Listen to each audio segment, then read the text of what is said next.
ça donne à 30 élèves par classe. Moi, je trouve ça énorme, surtout dans une petite classe de maternelle où les enfants, ils ont du mal à s'adapter déjà à l'école. On ne peut pas les gérer comme des grands. Problème de concentration pour les petits, une surcharge de travail pour les enseignants. Et on subit déjà assez avec tout ce qui nous arrive aujourd'hui. On dit la France, liberté, égalité, fraternité. On n'a plus aucune liberté, on nous enlève tout. Allez hop, allez hop, allez hop.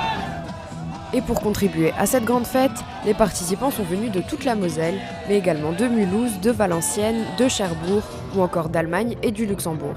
Plus de 50 chars pour près de 3 tonnes de bonbons distribués, les carnavaliers ont vu les choses en grand. Les températures printanières de ce mois de février ont poussé la nature à se réveiller plus tôt que prévu. Et comme la taille doit impérativement se faire avant que la sève ne commence à entrer en action, il a fallu commencer plus tôt. Le mois de mars est idéal pour tailler. Pourquoi ? Parce que si vous taillez beaucoup plus tôt, chaque coup de sécateur, c'est une plaie, il faut le savoir. Et cette plaie, il faut qu'elle cicatrise. S'il fait trop froid, trop humide et tout ça, la plaie ne cicatrise pas. Ces cahiers vont faire l'objet d'une numérisation dans les prochains jours. Les Mosellans se sont mobilisés comme la moyenne nationale, avec un nombre de réunions, un nombre de cahiers citoyens qui est comparable à ce qu'on observe dans d'autres départements de la même taille. Mais ce débat, il n'est pas terminé, il se poursuit jusqu'au 15 mars. C'est un devoir, je dois le faire. Maintenant, je le fais, mais parce que j'y trouve aussi mon plaisir. Très attentifs durant le témoignage qui a duré près de 2 heures, les élèves se montrent impliqués ensuite au moment de poser des questions. Échanger et comprendre comment les horreurs de la guerre ont pu avoir lieu est d'autant plus important aujourd'hui, à un moment où les actes antisémites sont en progression. Je travaille, je suis bossée. Alors on s'arrange au niveau des horaires, oui. Elle est accessible. Entre le boulot, être maman, allier la vie de famille avec la profession plus le sport, c'est parfois très difficile pour elle. Et donc du coup, c'est vrai que pouvoir mettre un créneau sportif quand elles ont envie et quand elles le peuvent surtout, pour beaucoup, ça les soulage et du coup, elles ont cette passion du sport qui se réveille. L'année dernière, Vaness a mis sur le marché plus de 200 nouveautés. Un chiffre qui contribue sans aucun doute au classement de l'entreprise au 9e rang des entreprises allemandes les plus innovantes. Un classement établi par le magazine d'affaires Wirtschaftswoche et dont se félicite le gérant Frédéric Gay. Le porteur de cartable écrit par Akli Tadjer a été proposé au programme de terminale des lycéens du Condorcet de Schoeneck. Et en complément, les élèves ont pu rencontrer l'auteur. Le but, tisser un lien entre la littérature et les jeunes. Mais plus qu'une étude approfondie de ses œuvres, c'est un moment riche en échanges et partage de valeurs que les élèves et l'écrivain ont entretenu mardi après-midi. Par la suite, le lycée envisage de prolonger ses rencontres littéraires et de développer son partenariat avec la médiathèque de Forbach. Pose de la première pierre du bâtiment de médecine nucléaire. Un chantier délicat pour l'hôpital Robert Pax de Sarreguemines. De nouveaux locaux vont être construits pour accueillir le service de médecine nucléaire de l'hôpital de Frémin-Merlebach.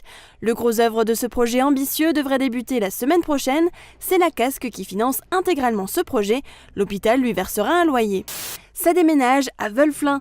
Le bâtiment de la mairie, rénové et agrandi, voit défiler les cartons depuis hier. Pendant une semaine de fermeture, il faut ranger, nettoyer et tout rendre opérationnel. L'agence postale, qui est communale depuis 22 ans, fera son déménagement cet après-midi. Ouverture prévue au public lundi 4 mars. Les horaires restent inchangés, aussi bien pour la mairie que pour la poste. Le conseil municipal de Wölflin a lui déjà étrenné les locaux vendredi soir. Davantage d'autonomie pour les travailleurs handicapés avec la résidence L'Entretoit, rue du Maréchal Joffre à Sarreguemines. Ils l'attendaient avec impatience. Elle a été inaugurée il y a quelques jours.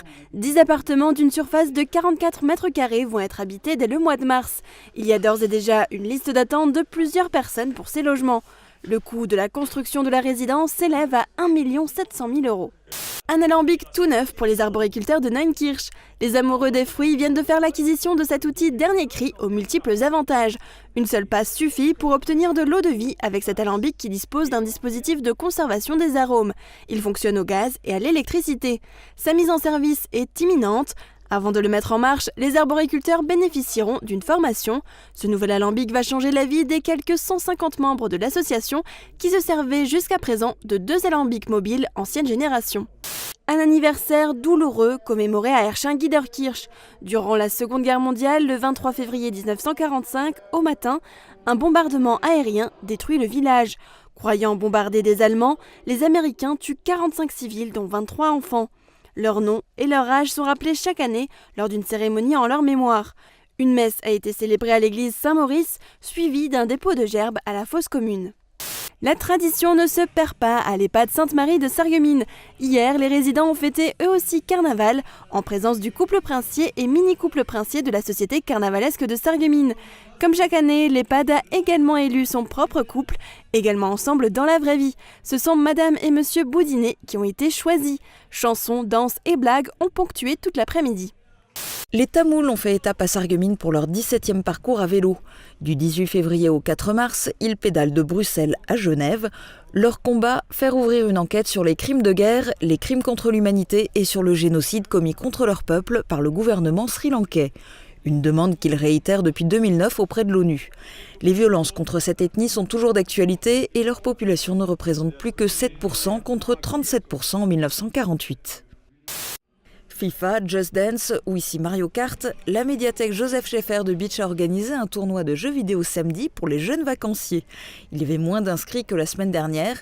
Les journées jeux vidéo 2 fois par mois attirent surtout les collégiens. C'est un bon moyen pour la médiathèque de toucher un public jeune et éloigné de l'offre habituellement proposée.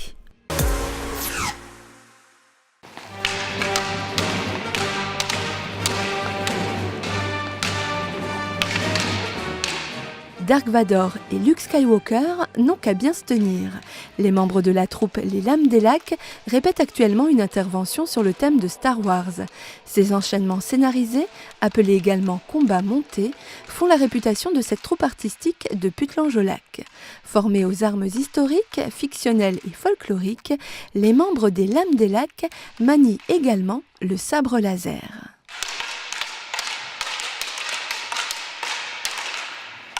Si la Fédération française d'escrime a encouragé cette pratique novatrice en créant l'année dernière une académie de sabre laser, la pratique de l'escrime reste très codifiée, qu'elle soit sportive ou artistique. On doit saluer son adversaire, on doit respecter l'arbitre et ça on insiste fortement. Par exemple en escrime, on peut avoir un carton noir, donc on a été éliminé d'une compétition parce qu'on n'a pas eu respecté l'arbitre. C'est un sport qui est très exigeant au niveau physique, au niveau cardio, au niveau musculaire, au niveau articulaire. C'est un sport intelligent. Il faut être intelligent parce que pour mettre une touche à quelqu'un, il faut être intelligent. Et en artistique, on retrouve tout ça et en plus un peu d'imagination et beaucoup de sens artistique, de théâtre en fait. La troupe artistique compte une dizaine de membres qui se retrouvent les lundis et jeudis soirs au gymnase municipal de Putlange-au-Lac pour répéter leurs futures prestations. Elle fait partie intégrante du cercle d'escrime des Lacs qui compte quant à lui une vingtaine de membres. Avant de manier le sabre laser, il faut savoir manier le fleuret. Un apprentissage qui se fait pas à pas à Saint-Avold, où Étienne Moinard encadre des enfants de 4 à 6 ans dans des cours de baby escrime. À cet âge-là, c'est le développement physique et moteur qui prime. Mais tous les exercices ne sont pas spécifiques. On peut très bien passer sur un jeu 1, 2, 3 soleil par exemple. On sera présent pratiquement à chaque séance. Après, ce sera souvent des parcours de motricité, vraiment dans le but de se développer. Après, l'escrime restera toujours dans le thème, mais de loin. À 6 ans, ces jeunes sportifs pourront approfondir la partie théorique avant d'entrer dans le vif du sujet et participer à des compétitions de niveau départemental dès l'âge de 7 ans. Un parcours qu'a suivi Étienne Moinard, aujourd'hui maître d'armes. C'est un sport qui met en avant, comme beaucoup d'autres, pas mal de valeurs, notamment de respect, avant de se connaître soi, avant de connaître quelqu'un, il faut d'abord qu'ils se connaissent eux-mêmes. C'est exactement ce qu'on travaille en baby escrime, et le fait qu'ils travaillent en groupe, ils apprennent aussi à connaître un peu les autres. Donc le principe est toujours le même après quand ils arrivent en escrime sportive. Mais l'intérêt de ce sport, c'est vraiment se découvrir soi, respecter ses limites, s'amuser, et puis après, si on prend goût à la compétition, pourquoi pas s'y mettre. Les séances de baby escrime se déroulent tous les mercredis, hors vacances scolaires, de 15h30 à 16h30 au gymnase La Fontaine à Saint-Avold.